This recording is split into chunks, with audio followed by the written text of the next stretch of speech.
Every moment of life is a negotiation. Whether you're closing $1 million deal, convincing your team to adopt a new idea, asking for a raise, or simply persuading your child to do homework, you are negotiating. It's not a skill reserved for diplomats, sales executives, or corporate giants. It is, in fact, a daily human necessity. The truth is, those who master the art of negotiation rise faster, lead stronger, and achieve more, not because they dominate others, but because they understand the delicate balance between influence, communication, and psychology. Negotiation is not manipulation. It's not about forcing your will or tricking people into compliance. It is the science and art of finding mutual advantage, aligning interests, and achieving the best possible outcome, even when the odds seem against you. It's about listening deeply, reading emotions accurately, and creating value from what others see as conflict. History's greatest leaders, entrepreneurs, and change makers were, above all, master negotiators. From Winston Churchill to Nelson Mandela, their victories were not merely products of intelligence or vision, but of their ability to persuade, influence, and build alliances that turned ideas into reality. But here's the secret few talk about. Negotiation is 80% psychology and 20% technique. It's not the words you use, but the mindset behind them that determines success. It begins in your mind, in how you perceive yourself, your counterpart, and the value of what you're offering. In this audiobook, The Art of Negotiation, Mastering the Skills to Win Any Deal, you will uncover the deep psychology behind influence and persuasion. You'll learn how to prepare like a strategist, communicate like a leader, and close deals with precision and grace. You'll explore the invisible dynamics of human behavior, from reading body language to handling emotional resistance, and discover how to transform pressure into power. You'll learn how to recognize and leverage your negotiation strengths, turn conflicts into opportunities, build instant rapport and trust, use strategic empathy and emotional control, think several moves ahead like a chess grandmaster. By the end, you will not just negotiate, you will influence outcomes. You'll possess the calm confidence of someone who knows that every conversation can be steered toward success, and every deal can be shaped to mutual advantage. This is your journey into the hidden dynamics of power, persuasion, and human behavior. Welcome to the world of master negotiators, where words are weapons, silence is strategy, and every decision can be turned into a win. The Art of Negotiation, Master the Skills of Win and Deal. Written and published by the Zillion Pro. Chapter 1. The Psychology of Persuasion. Before you learn the tactics of negotiation, before you master closing techniques, power phrases, or concession strategies, you must first understand the human mind. Because every negotiation is a psychological game, played not on paper, but in the invisible terrain of emotions, beliefs, and desires. To persuade someone is not merely to convince them intellectually, it is to move them emotionally. Logic informs, but emotion decides. The best negotiators are not just talkers, they are psychologists of human motivation. They understand why people say yes, why they resist, and what silent fears or hidden desires govern their behavior. The invisible forces behind every decision. Every human being is driven by 3 invisible forces. 1. The desire to gain. 2. The fear of loss. 3. The need for belonging or validation. When you tap into these forces, you unlock the core levers of persuasion.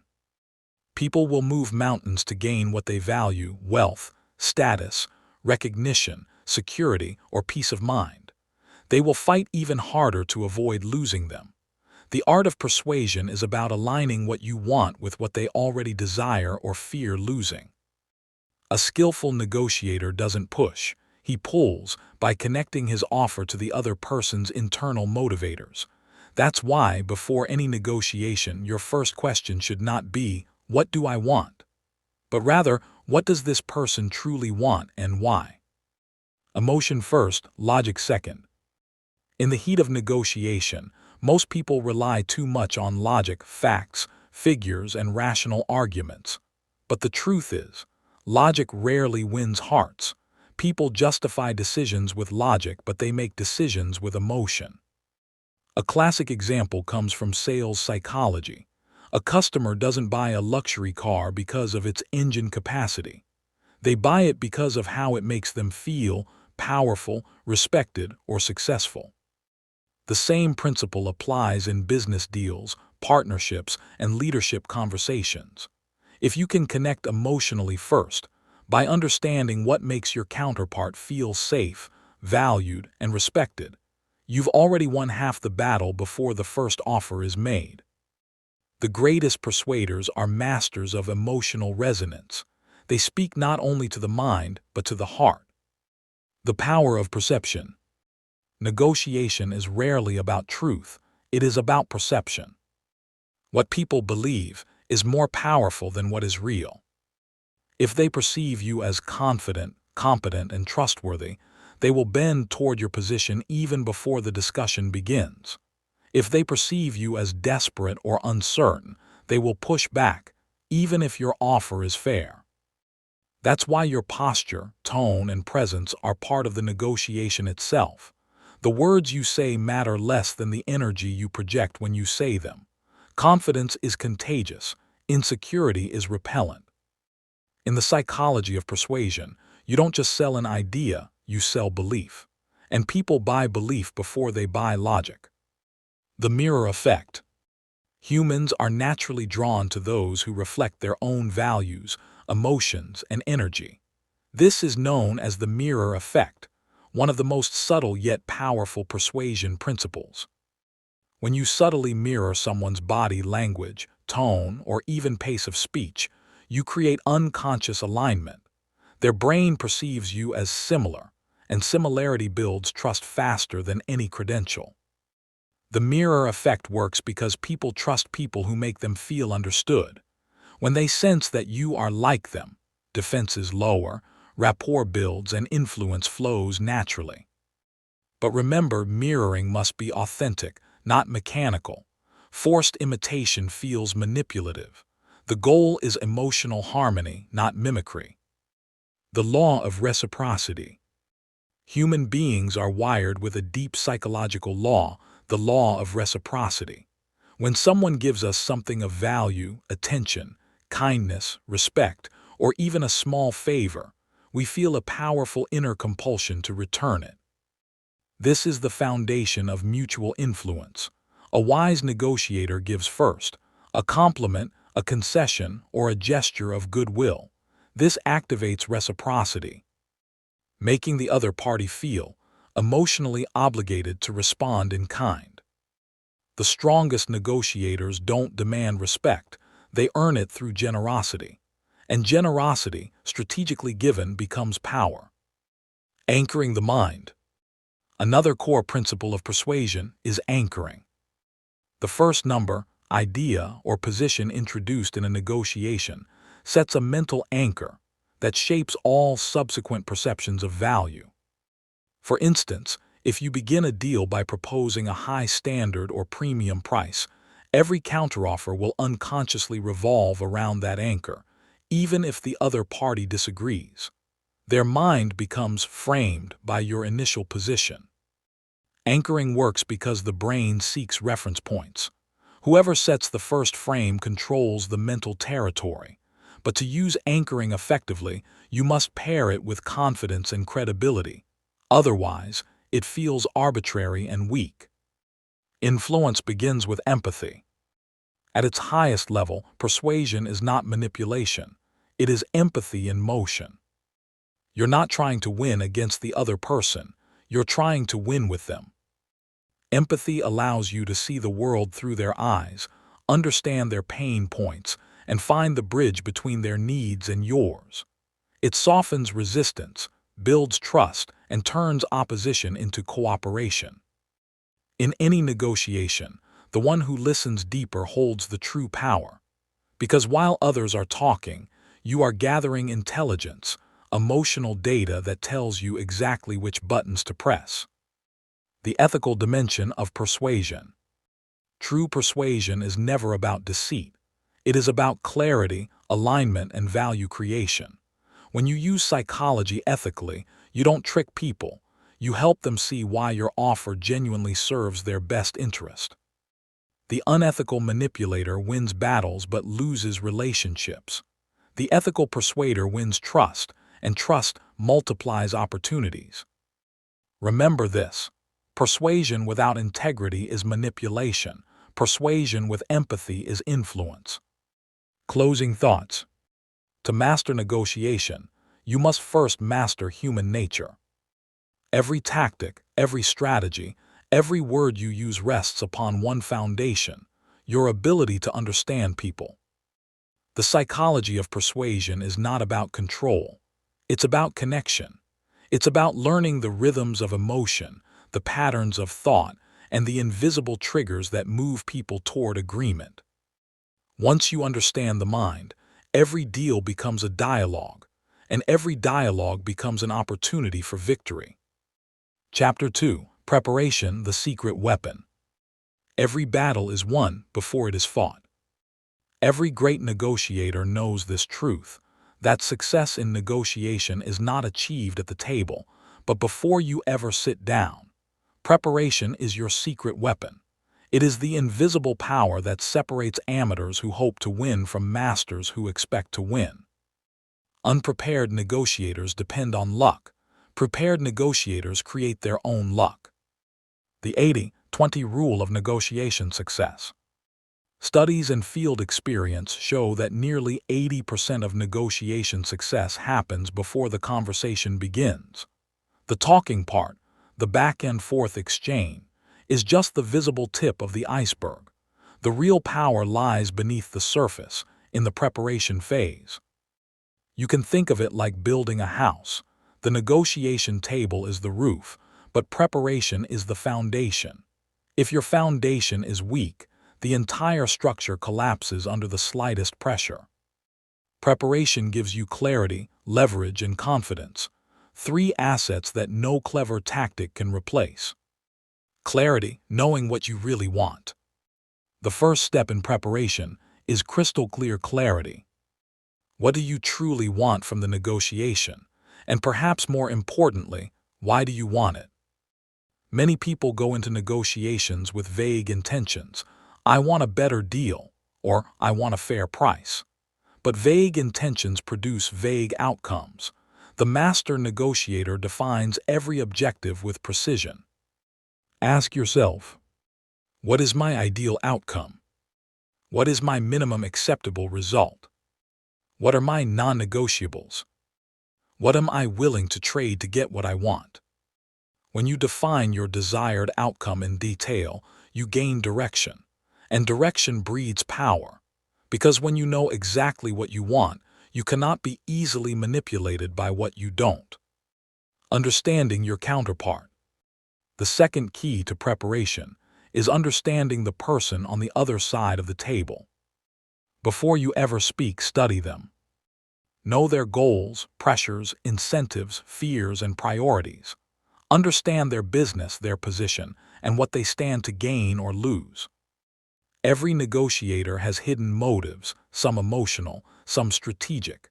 Your job is to uncover them, because once you understand what your counterpart values most, you hold the power to shape the discussion around it. In corporate deals, that means researching the company, their competitors, and market pressures. In personal negotiations, it means observing behavior, tone, and personality patterns. The more you know, the more control you have, because information is leverage. The power of BATNA, knowing your alternatives. BATNA stands for Best Alternative to a Negotiated Agreement, a concept introduced by negotiation scholars Roger Fisher and William Ury. Your BATNA is your backup plan, the best option you have if the negotiation fails. Knowing your BATNA gives you strength because it removes desperation. Desperation is the negotiator's greatest weakness. When you need the deal too badly, you lose your power. But when you know you can walk away, you negotiate with calm authority. Ask yourself, if this deal doesn't go through, what's my next best option? Can I strengthen that alternative before negotiation day? When your BATNA is strong, you never negotiate from fear. You negotiate from freedom. Leverage, the currency of power. Leverage is the balance of power in any negotiation. It's not about who's smarter or louder. It's about who has more options, more information, and more time. Preparation gives you leverage by helping you identify what the other party needs most, what they can't afford to lose, what you have that they secretly value. Great negotiators think strategically. They map out leverage points like a general maps out terrain before a battle. They know where to press, when to retreat, and how to create small victories that build momentum. Leverage is not force. It's finesse, the quiet confidence that comes from knowing exactly where your advantage lies. Timing, the silent advantage. Timing is the invisible rhythm of every successful negotiation. When you prepare, you don't just plan what to say, you plan when to say it. You understand that sometimes silence is louder than speech, and patience more persuasive than pressure. Preparation helps you anticipate key moments, when to make your first offer, when to hold back, and when to close. It allows you to read the flow of conversation like a skilled musician, reading tempo. As the saying goes, amateurs rush, professionals wait.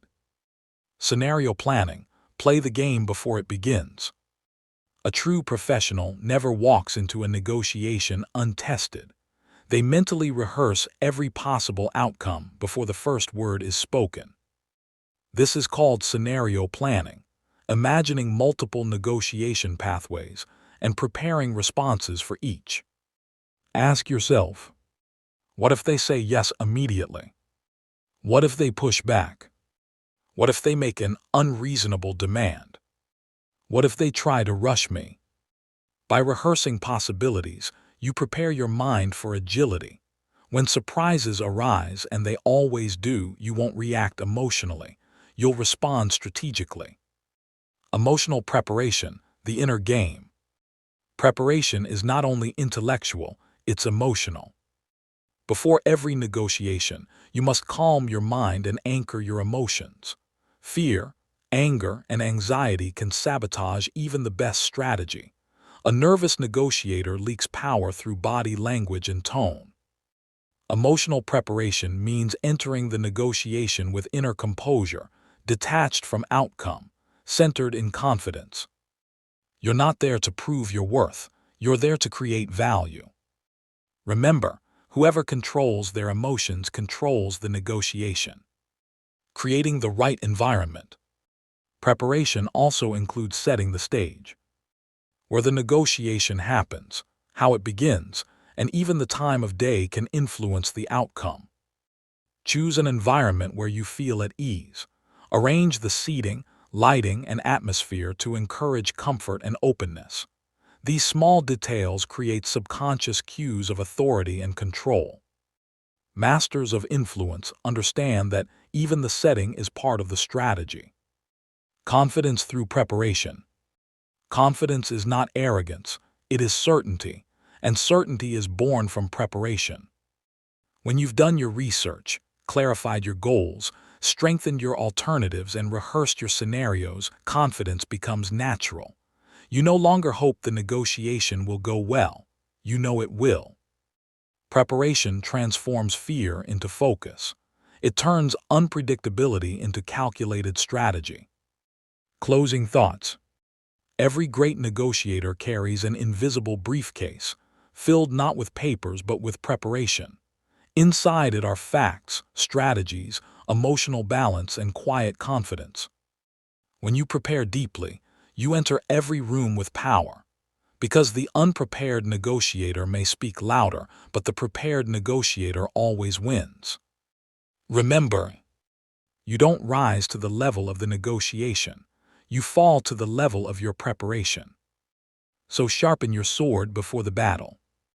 Because in negotiation, as in life, victory always favors the prepared mind. Chapter 3. Building Rapport and Trust. In every negotiation, before the exchange of numbers or the dance of offers, something far more important takes place: connection. Without connection, persuasion fails.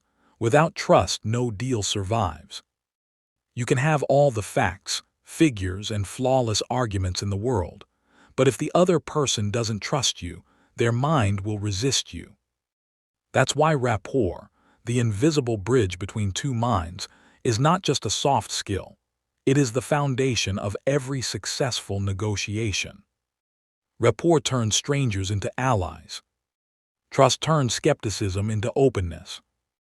And together, they turn resistance into agreement. The human element, people by people. At its core, negotiation is not about contracts, it's about people. People do business with those they like, trust, and feel comfortable with. Think about it. How many times have you agreed to something simply because you like the person? Trust is an emotional currency. The moment you establish it, barriers begin to fall. That's why master negotiators focus first on the person, not the proposal. They seek connection before they seek compliance. Step 1. Genuine interest. Rapport begins with genuine interest. Not manipulation, not flattery, but authentic curiosity. Ask questions. Listen with your full attention. Let them feel that you are not just hearing words but understanding meaning. When people feel seen and heard, they lower their defenses. Great negotiators are great listeners. They make others feel important, not by pretending but by genuinely caring. Remember this simple truth. The more people talk, the more they trust. Let them speak about their needs, challenges, and experiences. Their words will give you both information and influence. Step 2. The power of similarity. Psychology tells us that people are drawn to those who appear like them. Similarity creates comfort. Difference creates distance. It could be a shared background, a common interest, or even a mutual challenge. Find your common ground early. It's the fastest route to connection. This is called the law of similarity.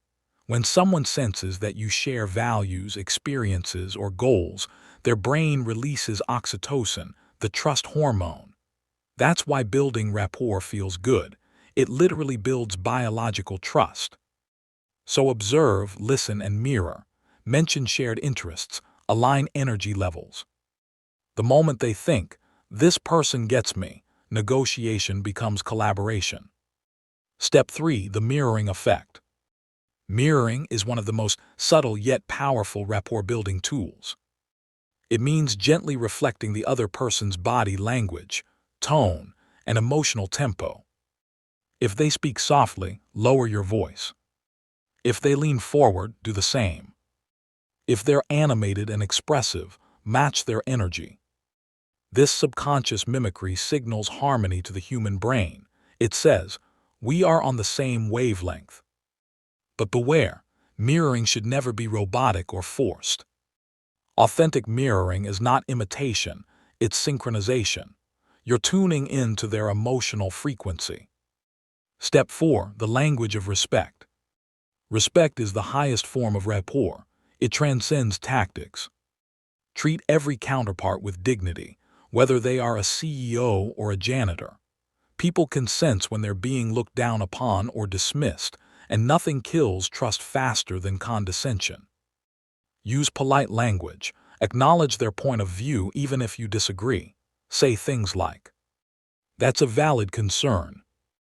I understand why you'd see it that way.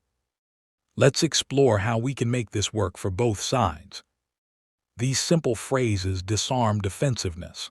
They show that you're not an adversary, you're a partner. Respect doesn't mean weakness, it means wisdom. Because people will bend toward those who make them feel valued. Step 5. Honesty and consistency.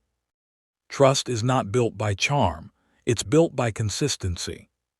Say what you mean and mean what you say. If you make a promise, keep it. If you can't, explain why. People may forgive mistakes, but they never forget deception. One honest admission builds more credibility than 100 empty assurances. Authenticity attracts cooperation because truth feels safe. In every deal, truth is your anchor. Lies might get you a short-term win, but they destroy your long-term influence. Step 6. Matching emotional energy. Every conversation carries emotional energy: enthusiasm, skepticism, hope, fear, or curiosity. When you match someone's emotional energy, you enter their world. When you mismatch it, you create distance. If your counterpart is cautious, don't overwhelm them with hyper-enthusiasm. If they're excited, don't respond with cold logic. Instead, align with their energy first, then gradually lead them toward your desired emotional state. This is called emotional packing and leading. It's like dancing. You move with your partner before you move them. Step 7. Listening between the lines. True listening goes beyond hearing words. It means hearing emotions. Pay attention to tone, pauses, and what's not being said. People often reveal their true priorities in the spaces between their sentences. Ask reflective questions like, "It sounds like that's really important to you, am I right? I sense there's some hesitation about that part. What's your main concern?" These questions show empathy and sharpen your understanding. When people feel understood, they feel safe. And safety is the seed of agreement. Step 8. Trust through transparency. Transparency builds long-term partnerships. Don't hide your intentions behind vague statements. Be clear about your goals, boundaries, and expectations. For example, you might say, "Here, what I'm hoping to achieve, and I'd like to make sure it works for you too." That single sentence transforms you from a competitor into a collaborator. It shows confidence and fairness, two traits people instinctively trust. The speed of trust. Trust, once built, accelerates everything. It shortens negotiations, reduces objections, and enhances cooperation. The more trust you have, the less you have to sell. Stephen Covey once said, "When trust goes up, speed goes up and cost goes down." In business, that's not philosophy, that's physics. With trust, deals close faster and smoother. Without it, even small agreements become battlefields. The fragility of trust. Trust takes time to build and seconds to destroy. That's why integrity must be your constant companion. Never overpromise, never deceive, never play games. Once trust breaks, every word you speak will be doubted, and no strategy can repair what dishonesty shatters. The best negotiators guard trust like treasure because they know it multiplies over time. Closing thoughts. Rapport and trust are not tactics, they are the soul of negotiation. They transform transactions into relationships and conversations into cooperation. When people like you, they'll listen to you. When they trust you, they'll follow you. So before you master the art of persuasion, master the art of connection.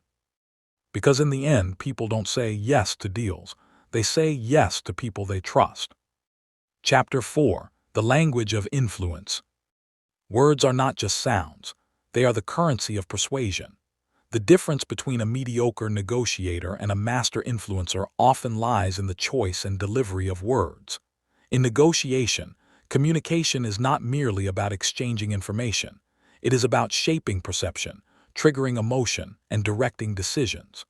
The true masters of influence understand that language is a tool of subtle power, capable of moving minds and tilting outcomes. The first law of persuasive language is clarity. Ambiguous language creates uncertainty, and uncertainty breeds hesitation. A negotiator who speaks clearly commands confidence. When you articulate your points with precision, the other party begins to view you as credible and authoritative, two psychological levers that make agreement easier. The second law is framing. How something is said often matters more than what is said. This option will save your company $5 million sounds more appealing than this option costs $15 million less. The brain is wired to respond differently to gain-framed versus loss-framed statements. Smart negotiators frame their offers in ways that align with the other party's emotional drivers, whether it's profit, prestige, safety, or recognition. Then comes mirroring and packing, the linguistic art of rhythm. Great influencers subtly echo the speech patterns, tone, and even the words of their counterparts. This psychological mirroring builds unconscious rapport. People tend to like and trust those who sound like them. A calm, steady tone and well-paced speech can diffuse tension and encourage openness, while a hurried or aggressive tone triggers defensiveness. Another pillar of the language of influence is emotional resonance. Logic opens the mind, but emotion moves the will. The most persuasive negotiators combine rational appeal with emotional triggers. They tell stories, use metaphors, and appeal to identity, inviting the listener to see themselves in the proposed outcome. Imagine how your team will feel when this solution transforms your results, is more powerful than our solution increases efficiency by 20%. Lastly, masters of negotiation use strategic silence as part of their language arsenal. Silence forces reflection. It draws out hidden motives and compels the other side to fill the gap. A well-timed pause after a proposal or statement often leads the other party to reveal valuable information or soften their stance. The language of influence is a blend of psychology, rhythm, and empathy. Every word, pause, and tone should serve a strategic purpose, guiding the conversation toward mutual benefit while subtly steering it in your favor. Chapter 5. Strategies and Tactics of Winning Negotiators. Negotiation is not a battle of aggression, but a dance of intelligence. Winning negotiators understand that success doesn't always mean domination. It means achieving your objectives while preserving relationships and creating the perception of mutual victory. To do that consistently, you must operate with strategy and deploy tactics deliberately, not emotionally. Every winning negotiation begins long before the first handshake or meeting. Preparation sets the stage, but strategy is what governs every move. The first principle of strategic negotiation is clarity of outcome, knowing exactly what you want and what you can compromise. Without a defined objective, you become reactive, drifting according to the other party's agenda. Strategic negotiators never enter a discussion to see what happens. They enter with a script, a fallback, and a hidden leverage point. The second principle is anchoring, the psychological tactic of setting the first reference point in any deal. Whoever anchors first often defines the frame of the entire discussion. If you set the initial terms confidently and reasonably, you control how the other party evaluates value. Even if they counter, the negotiation revolves around your number, not theirs. The secret is to anchor assertively yet persuasively, framing your offer as credible and fair. Next is information asymmetry. Knowledge is power in negotiation. The more you know about the other party's motivations, deadlines, pressures, and alternatives, the more strategic advantage you hold. Winning negotiators are excellent listeners and silent investigators. They ask probing questions, observe emotional cues, and uncover hidden needs. Once you identify the real pressure point, you can tailor your offers to strike precisely where it matters most. Another powerful tactic is concession management. Amateurs give concessions randomly, professionals trade them like currency. A smart negotiator never gives without getting something in return, be it time, commitment, or reciprocal value. They use concessions as psychological signals of goodwill, not weakness. The rule is simple. Always make concessions smaller and slower as the negotiation progresses, signaling that you're nearing your limit. Winning negotiators also master the BATNA principle, best alternative to a negotiated agreement. This is your safety net, your exit power. The stronger your BATNA, the more confident you appear. People sense desperation. They also sense strength. When your alternative option is solid, you negotiate from a place of calm authority, not anxiety. Finally, there's timing, the invisible hand of all successful deals. Knowing when to push, pause, or close can determine the outcome more than the content itself. Patience is often a weapon, silence can trigger concessions, and strategic pauses can reframe momentum. The best negotiators sense the rhythm of interaction like musicians. They know when to play and when to wait.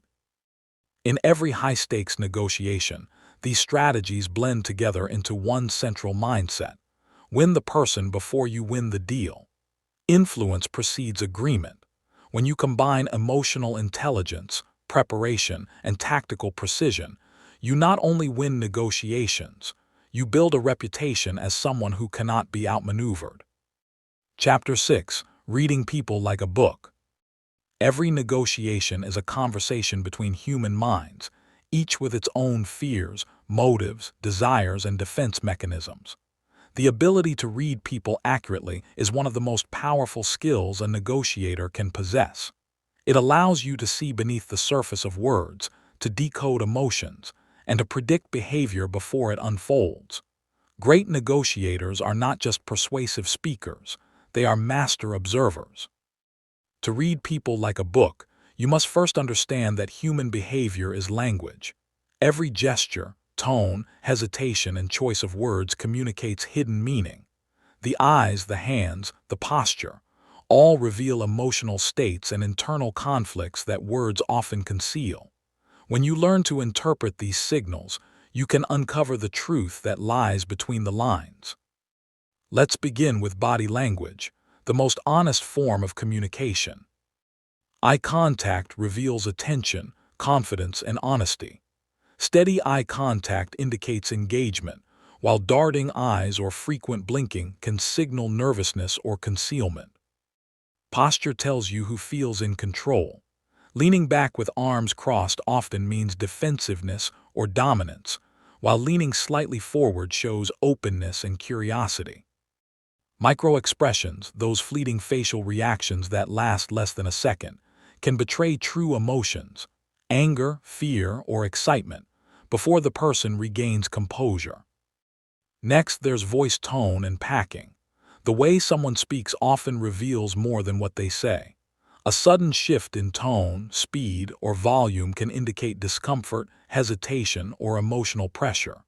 When you hear a voice tighten at a specific topic, you've found a point of sensitivity, perhaps their weakness or hidden interest. But reading people isn't just about decoding their signals. It's also about understanding motivation. Every person sitting across the table has emotional drivers behind their decisions. The need for recognition, fear of loss, desire for control, or hunger for approval. When you identify these drivers, you gain a psychological map of the negotiation. For example, someone driven by security will respond to words like safe, guaranteed, or proven. Someone motivated by status will light up at exclusive, premium, or leading. To sharpen this skill, cultivate active empathy. Don't just hear words, feel the emotions behind them.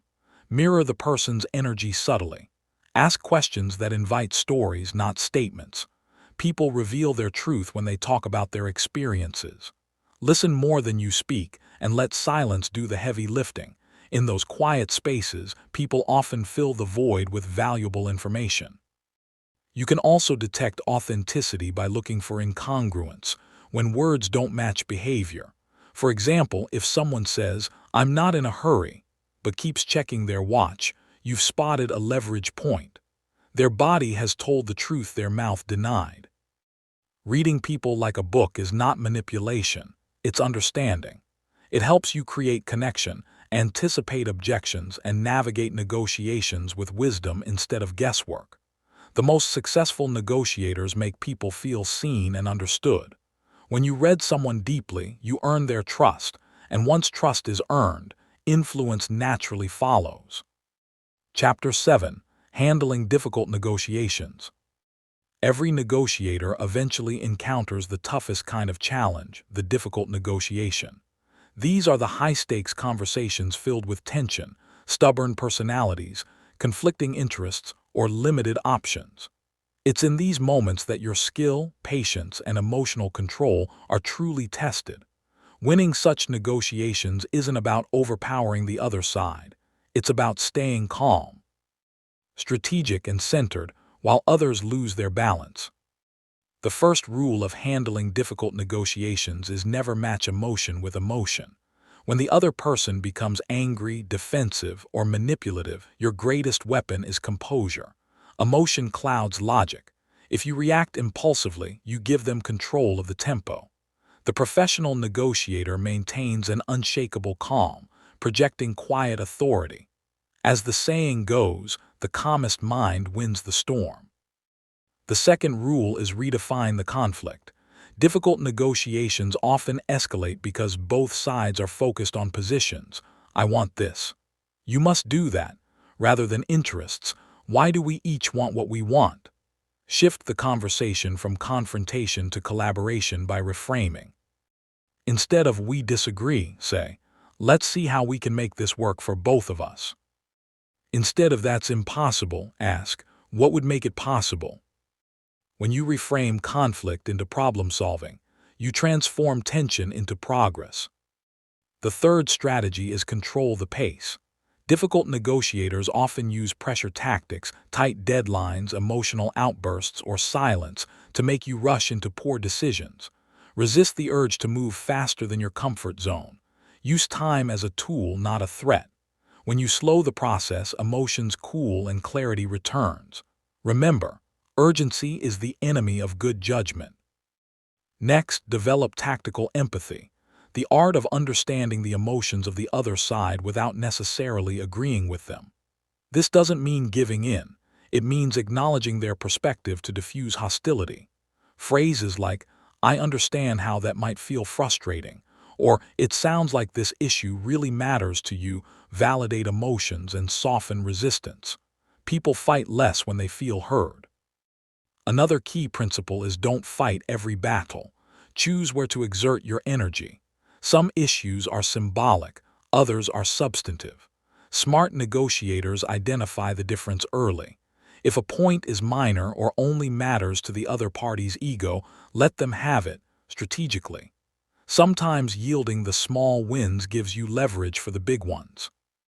Then there's the power of silence. When a negotiation grows heated, silence can be disarming. It resets emotional energy and forces the other party to reflect on their tone. You can't argue with silence. It invites self-awareness. For extremely difficult personalities, those who use intimidation, manipulation, or deceit, your defense is boundaries and evidence. Keep discussions factual, document everything, and avoid emotional engagement. Stand your ground respectfully but firmly. Remember, a difficult negotiator thrives on reaction. When you refuse to provide one, they lose their weapon. Finally, always know your walk-away point. Not every negotiation deserves to be won. Sometimes, the smartest move is to exit with dignity and clarity. Knowing when to disengage protects your resources, time, and self-respect. True power in negotiation isn't forcing agreement, it's maintaining control over your choices. In summary, difficult negotiations reveal your true level of mastery. They are the proving ground of patience, empathy, and strategic intelligence. The negotiator who can stay calm under fire, reframe hostility into dialogue, and focus on solutions rather than ego will always find a path to success. Chapter 8. The Art of Framing and Reframing. In every negotiation, perception is reality. The way you frame an issue determines how it's understood, felt, and responded to. Two people can look at the same situation and see completely different opportunities, depending on the frame through which they view it. That's why master negotiators don't just present facts, they shape perception. They use the power of framing and reframing to guide thinking, influence decisions, and turn resistance into agreement. At its core, framing means setting the context for how information is interpreted. The same proposal can sound like a risk or an opportunity depending on how it's presented. For example, saying, "This option will save your company 20% in annual costs," creates a gain frame, while if you don't act now, you'll continue losing 20% every year creates a loss frame. Both statements contain the same truth, but one appeals to the desire for gain, the other to the fear of loss. A skilled negotiator knows which frame best motivates the other side. Framing works because human beings rarely make decisions purely on logic. We respond emotionally to how choices are packaged. A well-crafted frame directs focus, what to value, what to fear, and what to prioritize. The key is alignment. Your frame should connect with the other party's deepest motivation, whether it's profit, safety, recognition, or pride. Now, reframing is the art of shifting an existing perception. It's what you do when a discussion gets stuck, when emotions flare, or when the other party is fixated on the negative. Reframing changes the meaning without changing the facts. It transforms obstacles into opportunities. For instance, when someone says, "That price is too high," you can reframe by saying, "Yes, it's an investment, but one that guarantees long-term savings and reliability." If they claim, "We've tried that before and it didn't work," you can respond, "Exactly, and that experience gives us valuable insight on how to do it right this time." Reframing neutralizes resistance by acknowledging reality while redirecting attention toward possibility. It's persuasion through perspective. Another powerful framing tool is contrast, placing two options side by side so one appears more attractive. For example, presenting a high-value offer first makes a moderate one seem reasonable by comparison. This tactic works because our brains evaluate value relatively, not absolutely. You can also use future framing, painting a vivid picture of the positive outcome your proposal creates. When people emotionally visualize success, they become more willing to say yes. Statements like, "Imagine how much smoother your operations will run once this is implemented," activate the brain's reward circuits and anchor agreement to desirable imagery. Equally important is identity framing, appealing to how people see themselves. Instead of focusing on what they get, focus on who they become. For example, saying, "Leaders in your industry are already taking this step," appeals to their identity as a forward-thinking professional. People make decisions that reinforce who they believe they are. Reframing also applies to emotions. When tension rises, you can reframe hostility into concern or resistance into interest. If someone is aggressive, say, "I can see how passionate you are about getting this right." You've just transformed an attack into an expression of care, and the energy shifts immediately. Ultimately, the art of framing and reframing is about mental agility. You must see situations from multiple angles and choose the perspective that opens doors rather than closes them. Winning negotiators are not rigid. They are adaptable storytellers who guide others to see what they see. When you master framing, you control meaning. And when you control meaning, you control momentum. Every great deal is won not by argument, but by perspective.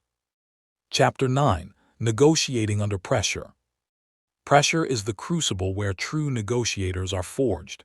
It is in the moments of urgency, uncertainty, and emotional strain that your discipline, focus, and psychological resilience are tested. Anyone can negotiate when conditions are calm, but winning under pressure separates the amateur from the master.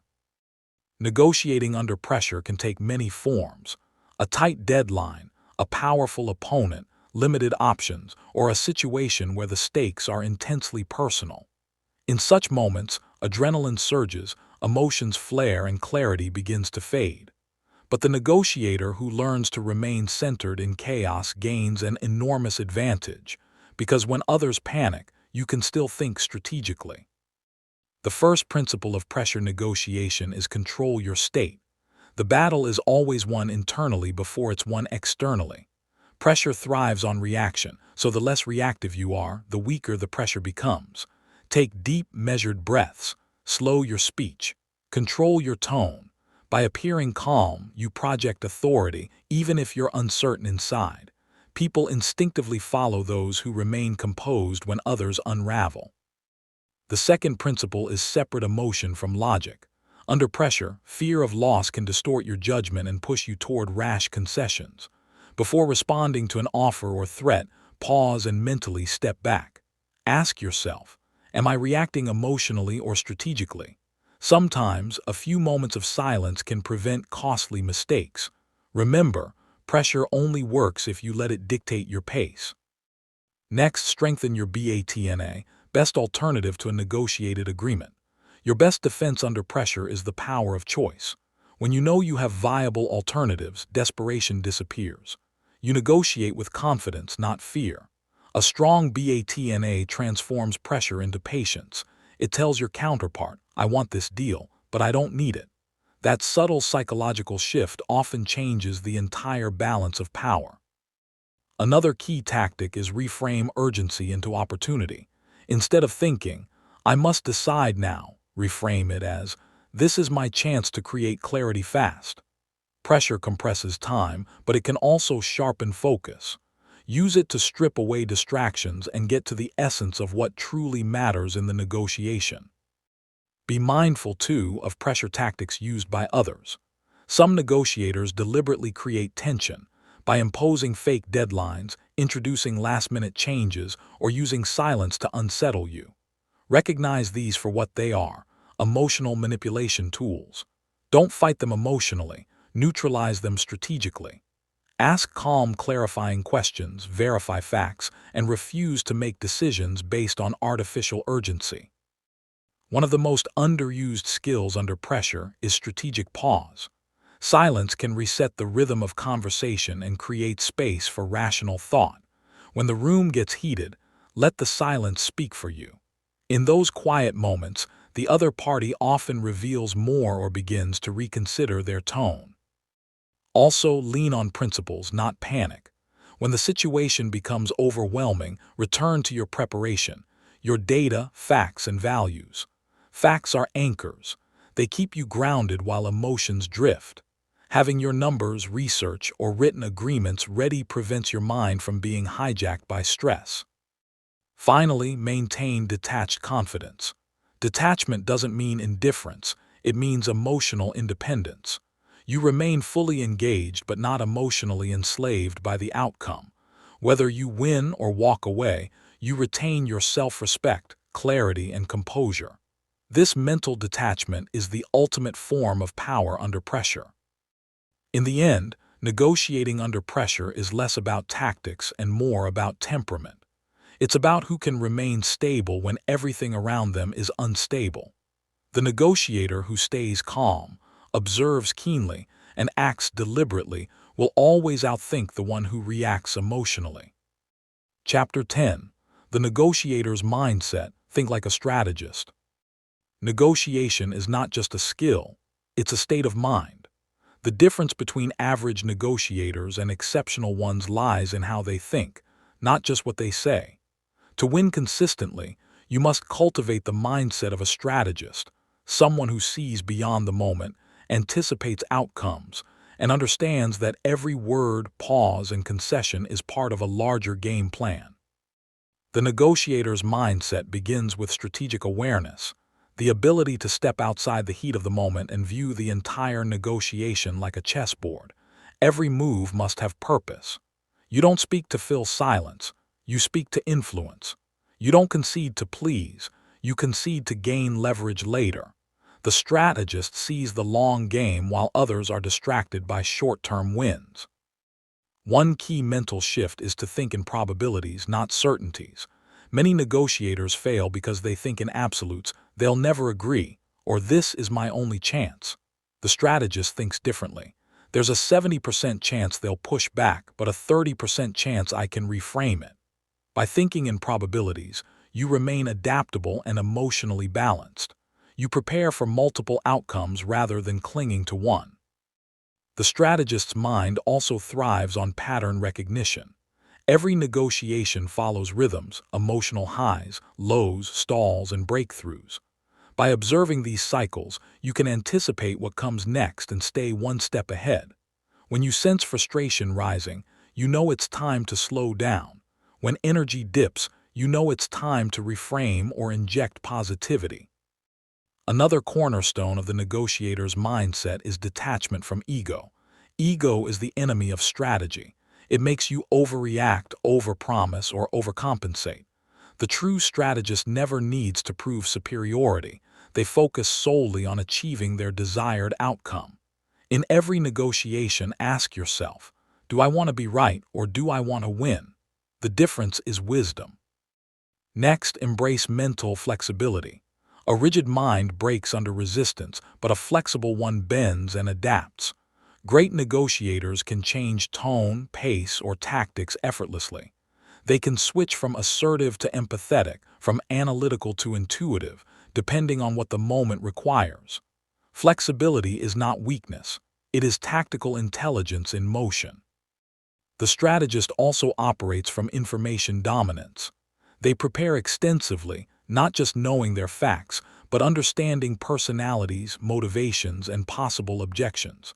The more prepared you are, the calmer you remain. Strategy without preparation is luck. Strategy with preparation is precision. Another vital element is emotional intelligence. Strategic thinking isn't cold logic, it's the fusion of logic and empathy. The best negotiators read the room, sense emotional shifts, and adjust tone accordingly. They understand that sometimes winning requires letting the other person feel like they've won. A strategist also practices delayed gratification. They know that patience can be a weapon. Sometimes, walking away, pausing, or waiting for better timing yields far greater results than forcing a premature deal. The mindset here is, never rush a decision that defines your position. Finally, the negotiator's mindset is rooted in continuous learning and reflection. After every negotiation, the strategist reviews what worked, what failed, what patterns emerged. Every experience becomes data for the next battle. The goal is not perfection, it's evolution. To think like a strategist is to see negotiation as an art of influence guided by patience, awareness, and precision. It's understanding that power lies not in aggression but in clarity, not in force but in foresight. When you master this mindset, you transcend the mechanics of negotiation. You become the kind of negotiator others respect, trust, and cannot easily outthink. You become the calm within the storm, the strategist who always sees 3 moves ahead. Chapter 11. Becoming the Master Negotiator. Mastery in negotiation is not achieved by memorizing tactics, but by embodying principles. It is the point where preparation, psychology, emotional intelligence, and strategy merge seamlessly into instinct. The master negotiator doesn't just do negotiation, they live it. Every conversation, every decision, and every relationship becomes an opportunity to practice influence with wisdom and purpose. To become a master negotiator, you must first understand that negotiation is not a transaction, it is a human interaction. At its heart, negotiation is about people, their desires, fears, needs, and values. Master negotiators go beyond logic, they connect with emotion. They listen deeply, read hidden motives, and adapt their approach to each personality. They know that every deal is a mirror of human behavior. The first quality of a master negotiator is emotional control. When others lose balance, the master remains centered. They never react out of anger, pride, or fear. They have trained their mind to remain calm under tension, to listen when others shout, and to think when others panic. This serenity gives them clarity, and clarity is power. The second quality is strategic empathy, the ability to see the negotiation from the other side's point of view. Master negotiators don't just push their agenda, they align interests. They ask, how can I make this a win for them too? Because when others feel understood, they become more open to influence. Empathy doesn't weaken your position, it amplifies your control. The third hallmark is adaptability. The master negotiator has no fixed script.